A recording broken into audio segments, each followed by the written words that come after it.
got a chance to see the season finale for season 4 of The Boys. Let's go check it out right now.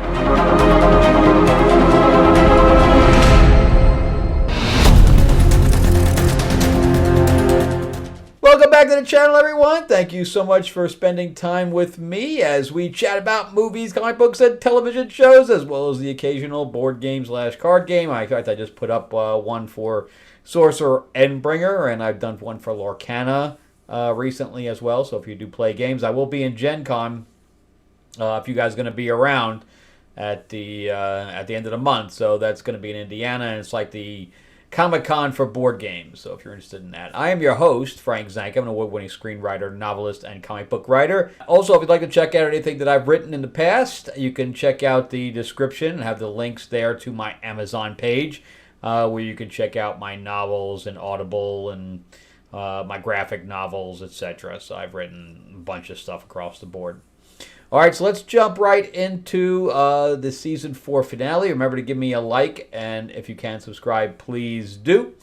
I have no idea how Jessica Chow is still writing. It is true that in the industry, the film industry, is the only place where you could fail upwards. Then again, she is a person of color and a female, so she just does check some boxes that Hollywood is looking for right now. They're looking for anybody that does not look like me. But yeah, after failing horribly at She-Hulk, she ends up getting a job at The Boys. Just very strange to me.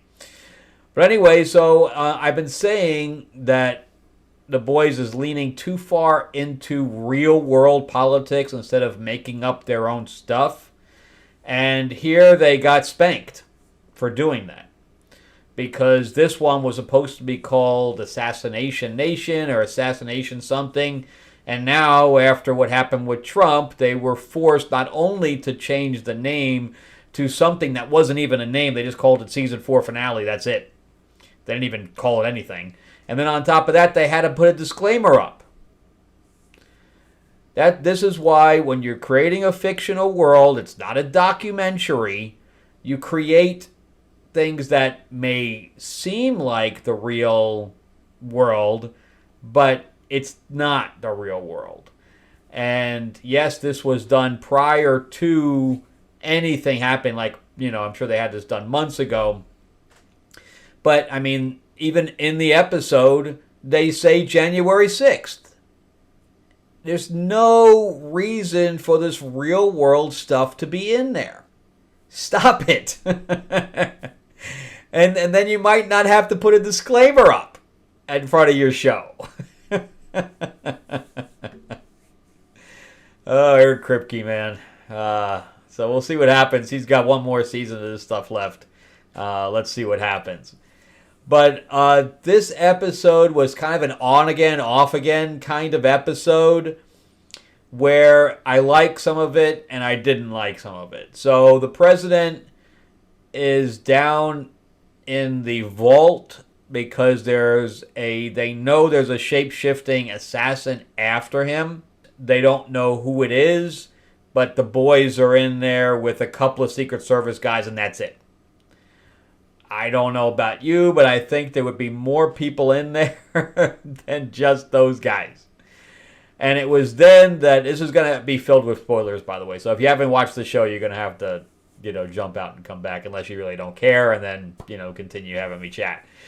But anyway, so it was here that finally Yui realizes that Annie is not Annie, and they start to fight the shapeshifter, and they were able to get the guy out, the president out of the vault in time. And as they are, Annie decides that she is going to, with no matter what pain, she's going to get her hands out of these cuffs. And somehow, not only does that, but without any vehicle or anything, without any powers at this point, runs, gets an Uber. I don't know. Somehow, some way, she gets into where the vault is. Kimiko, she's tough, but she gets beat real quick. She gets her head turned on backwards. And then I'm really confused about from what happens here. So Annie chokes her out, but meanwhile, the shapeshifter took bullets to the chest. I don't understand how, if he can choke her out, does that mean she breathes? And if she breathes, that means she needs her lungs and probably her heart. So if her heart and lungs are punctured by bullets, wouldn't that be the same thing as choking someone out? It makes no sense. It makes zero sense. So anyway, Annie ends up being victorious, but gets on to Yui, of course, for not realizing that it was her and, sleeping with her about 20 times. I had a similar scene in my Western as well when I had a shapeshifter in my Western. Those are always fun when the woman gets on the man for not realizing that a woman that looks exactly like her, is not her. I like guys pay that close attention. So anyway, from there we go to Vought, where the boy is having a spat with Homelander, who finds the picture of Butcher and his mom. So we don't really know what happens with that altercation, but he just appears later on with Butcher.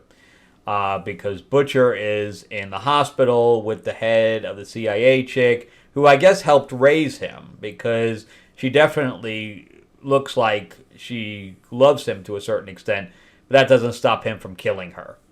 So Butcher attempts to appeal to the kid, but of course we have his conscience, or whatever you want to call him, saying, "Oh yeah, you're gonna have to kill him."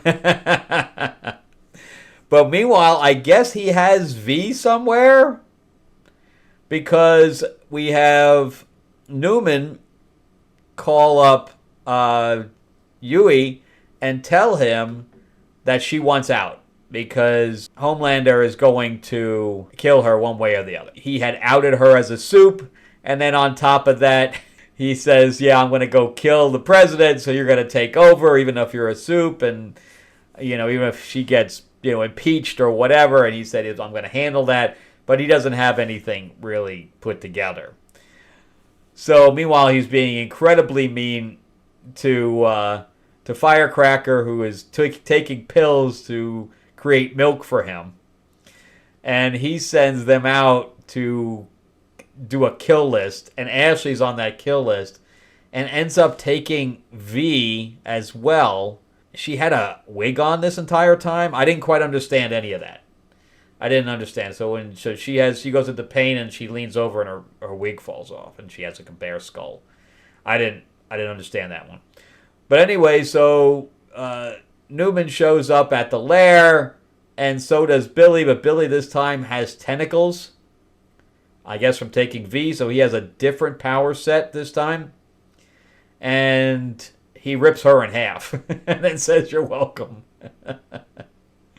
And then we get this very, very strange ending that's kind of a montage of them getting taken. Oh, and the whole thing with Frenchie and him being gay, there was absolutely no reason for it whatsoever. They threw it in there for absolutely no reason, because now he and Kimiko get together again. So I don't understand. What was that all about? So they turn his character gay for no reason, totally out of left field. He has this relationship with a guy that his family he killed. The guy is told that and leaves him. He turns himself in and goes to jail, only to come out and be exactly where he was before all that happened. That is poor, poor writing. You changed the character for no reason and put him right back where he was before any of this even happened. So it's like there's no consequences whatsoever. None. Just crazy. I did not care for any of that at all. You can't just change a character for a couple of episodes and come back. It's jarring. So anyway, we get this whole montage of the end of them getting taken, and suddenly Annie has her powers back. Suddenly, where she takes off, and the whole Kimiko actually speaks, which that was a thing. But other than that, really nothing happened in this episode. It was season finale where nothing really happened. We got Newman's death. We got Billy taking V again, and them kind of executing people a la, Order 66. That's it. And A-Train wasn't even in this episode. And then on top of that, we get this, post-credit type of thing where, we see that Homelander has Soldier Boy on ice. There was just nothing here. I mean, Annie got out of, her binds on her own and killed the shape-shifting assassin. That's it. I mean, there's nothing happened. So nothing of consequence anyway. So this was kind of a letdown season finale for certain. And I heard that it was, basically was it directed by Eric Kripke directed it too. So he directed it and Jessica Chow wrote it. Great.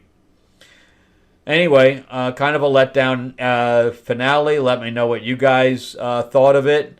Definitely, I thought the last episode was better. Whatever, last season coming up, and that will be the end of The Boys. All right, so let me know what you guys thought. Did you love it? Did you hate it? Did you kind of think it was spinning its wheels, kind of like what I did, what I thought? And let me know how you guys rate it, and how you rate this season versus the others. This is definitely not a good season in comparison to the other seasons, for certain.